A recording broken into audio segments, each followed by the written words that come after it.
Ladies and gentlemen, welcome back to another EVE Online video. Do you know what? I was supposed to have done this, I would say, let me actually just move this real quick.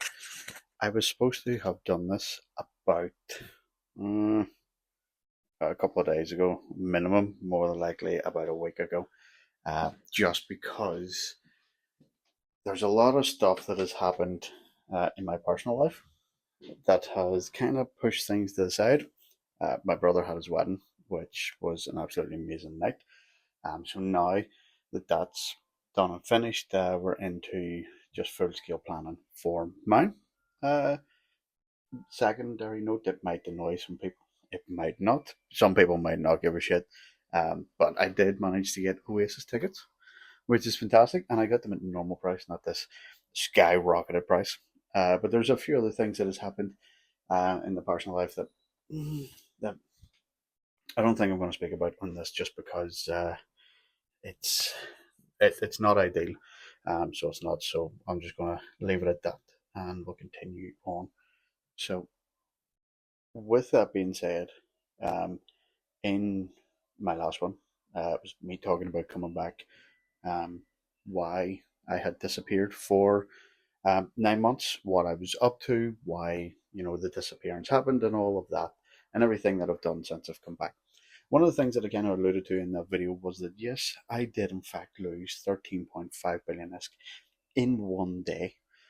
We're going to break it down, and we're going to go through that, and we're going to tell you how I done it. So in the hopes that, because you will come to the conclusion that I have already come to, and that it is 150% entirely my fault.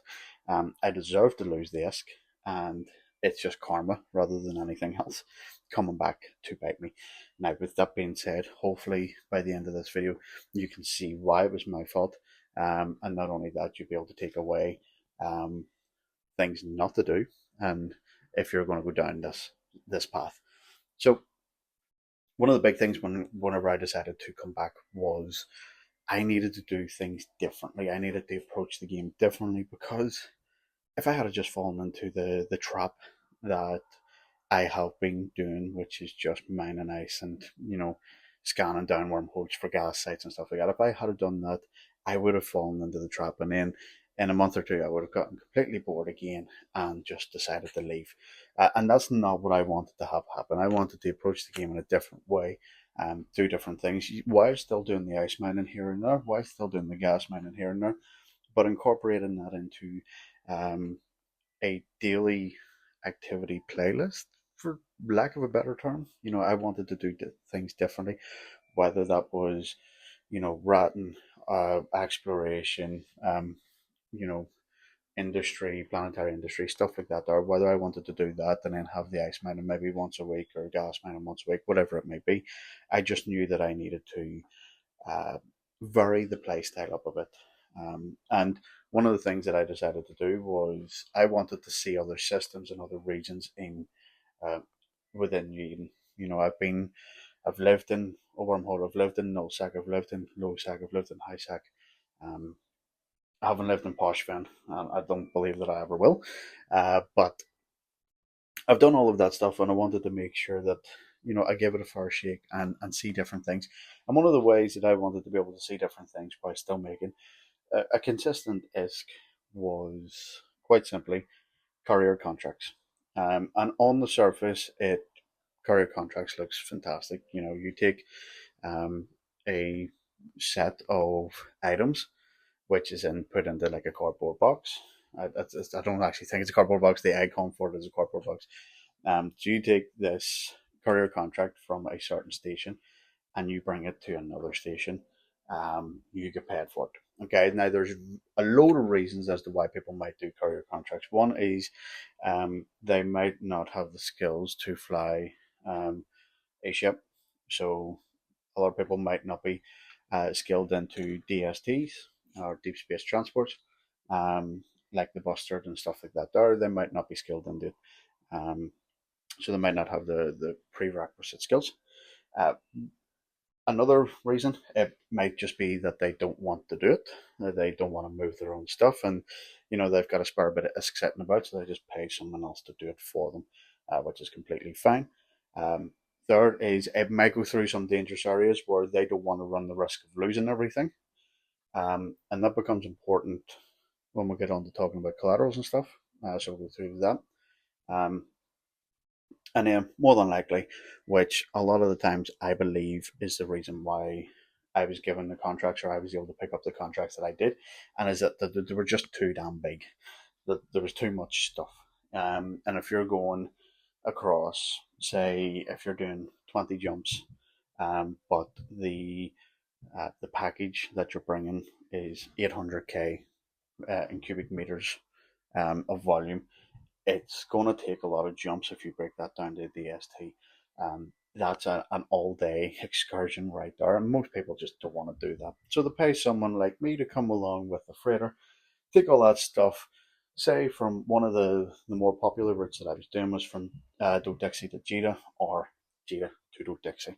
Whether that's people just moving stuff closer to their home station or moving stuff from Jeddah that they've purchased and selling it at a profit in Dixie. I'm not entirely sure. I don't ask questions. Yes, I can see in the packages. I never look. Okay, so that's the main thing.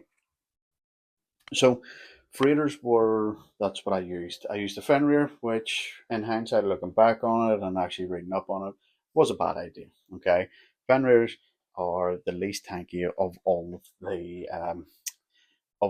of the freighters. So whenever people see it, I was just asking to be ganked. I really was. But going back to the one of the points that I made was going through a dangerous area, and they don't want to run the risk of losing it. Okay. One of the main things about contracts is you need to put up a collateral. Okay. And the way that a courier contract works is someone will put up where the origin system is and the destination system is. They will tell you the stations, and then what they'll say is this is the volume. It's say 800 cubic meters or 800,000 cubic meters, and then you move that.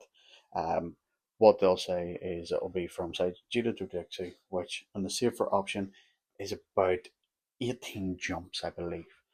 Which for a freighter which is slow to move, that can be a while to do that. So um, they will put it up, but they'll say, right, well, all of the stuff that you're moving is worth about 2 billion. And you go, right, okay. So what you do is you put up a collateral of 2 billion. Okay. The game takes that 2 billion off you and puts it kind of like a middle ground. Once you accept the contract, and then the once you get to the destination system and you deliver the contract successfully, what happens then is you get your 2 billion back plus whatever the reward was for doing the contract. Say it was 20 million. So we get 2 billion and 20 million back. Okay. If the contract was not successful, what happens is that 2 billion in collateral doesn't get sent back to you. In fact, it gets sent to the person that owned the stuff. So if they were moving everything to say Jeddah to sell and it was worth about 2 billion, and you're moving it there and you lose their stuff, they get the 2 billion. It's no real big deal to them. 50% of the time, the other 50% of the time, it's stuff that's hard to get, or it's they were moving for reasons like building, research, and stuff like that. Okay, so that's the main thing whenever I say they're moving it to a system that is not, or moving through systems that can be considered dangerous. If they move it through a contract, it's a lot safer for them in their wallet because they will, if they lose the stuff, they still get the value of those items back because you lost it, not them. It is a smart way to do it, if I'm being completely honest. But people like myself, when we were doing the contracts, we were checking what systems that it goes through. Um, if I was able to avoid a system like Tama at all costs, I would. Same with Amazon, same with Ransom. Those systems were big telltale signs of you're get ready to lose your shit. So that's it in a nutshell. I lost it because of that. That's how I lost the 13.5 billion ISK. Um, it was in two separate instances. And what I mean by that is the first instance, I picked up three contracts that totaled about 47 or 48,000 cubic meters. And I was like, fantastic. What I'm going to do is I'm going to drop this into the DST, we'll get it done quicker. Now, each three of the contracts had a collateral of 2 billion. Okay, 2 billion was the collateral for each of the contracts. It was all by the same person. Two of the contracts were 20 million in reward, and the other one was 10 million in reward. So the DST, it was only flying like 13 jumps. So 15 million for 13 jumps. I was like, that's fantastic. That's great. Amazing. Um, I was going through high sec because I had the safer option. And if I'm being completely honest, that is 150% my fault for thinking that high sec is still safe when it's not. I needed to run up the stairs. I was up the stairs for 30 seconds by the time I got back down. I was gate camped and I was killed. By the time I got back there, all three of the contracts were gone, and I had to mark them as failed.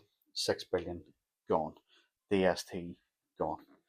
Um, that annoyed me because it was a very, very, very stupid mistake. It was something that was so easily avoided if I had just done it normally, because normally this person would not have caught me in a DST, right? Would not have. So that was my fault, completely 150% my fault. I let the the thought of high sec being safe get to me, and I let my guard down, and I made a stupid mistake. So that's 6 billion. I deserve to lose. Um, the other, well, another one. I was later on that day because after that loss, I was like, right, I'm turning the game off, and I turned it off. Later on that day, I decided that what I was going to do is I was going to go back and I was going to start working on getting those funds back because I needed to replace that. That's 6 billion ISK. So I went back, started up some new contracts. This time it was in the Fenrir. It was two contracts, two different people, same system, same destination, both going to Jita, from Dodexy. The first contract gave me 30 million in reward with a 3 billion collateral, and the second contract gave me 20 million reward with a 2 billion collateral. And I was like, right, no worries, 5 billion, put it in the Fenrir and move it up because all of it combined just about fit in the Fenrir, which was it was a little over 1 million cubic meters. So it just about squeezed in there with the expanded cargo holds. Again, shouldn't have done that. Shouldn't have taken those because the Fenrir should not be run with expanded cargo holds just because of how really bad the tank is on those ships. So that was my fault. Someone's probably scammed me down. I went, he's running a ship that he should be running. He is an easy target. And what had happened was, again, going through high sec, I was at a gate and I was trying to align, and this ship kept bumping me. The first two times that it happened, I didn't even register. It didn't even click in my head that that he was bumping me, and I was like, "Oh, what's he doing? Get out of the way!" Blah blah blah. And then I realized on the third, wait a minute, he's doing this on purpose because every time, if you don't know that you get bumped, it kind of resets your align to warp, um, and it's just so much easier for a smaller ship to bump a freighter, because it usually freighter takes about 45 seconds to align and warp. Um, so if he can keep resetting that by bumping me, and then all of a sudden, it was about seven people warped in, and that was it. That was my Fenrir gone, with the 5 billion in collateral as well. That disappeared very quickly too. Um, then I made a very stupid mistake. So if you're keeping total, that's 11 billion. It's so harder to lose 13.5. So I made a very stupid mistake in my head. Was like the first thing I done was like I need to replace this Fenrir, which is like 2.3 billion. And I was like, I bought it. I bought the Fenrir, and also replaced the DST. Um, so I replaced it. So therefore, that was about another 200, 250. We'll round it down in even 200. So it was another 2.5 billion that I spent replacing the two ships that I lost on that day. The DST, yes, I needed the DST, right? Because I still move stuff for my other characters from different systems. So I use the DST a lot, especially even for transporting planetary industry materials. That's used a lot as well. Um, the the problem is that I didn't really need the Fenrir. In fact, I have two freighters. One is a Sharon and the other is a Fenrir. The Sharon is in storage now. The Fenrir gets sold. I didn't need to replace that Fenrir, and I didn't need to spend that around 2.3 billion on that Fenrir. So in total, I ended up losing and spending 13.5 billion ISK within one day. Now, again, 150% of the blame lies on me, and smart players and smart people who play this game will know and will be able to say straight away that is 100% your fault, and you'd be correct, it is my fault. I shouldn't have put myself in either of those situations, so that is my fault without a doubt. If you're a player going, well, how's it your fault? The DST got lost. I went AFK. The Fenrir one was a massive red flag because I shouldn't have been flying that ship to begin with. So, um, yes, both my fault. I have learned greatly from my mistakes, to the point where I don't do those contracts anymore because the risk to reward I now see is just no longer worth it. So that contracts have stopped. I still have the DST for, you know, moving my stuff, my planetary industry, and all of that stuff. Um, the Sharon is in storage. The Fenrir has been sold. If you take anything away from these videos, is while courier contracts seem easy, and it's easy isk, and it is because within like 3 days I made like 650 million. It was insane how much money that I made.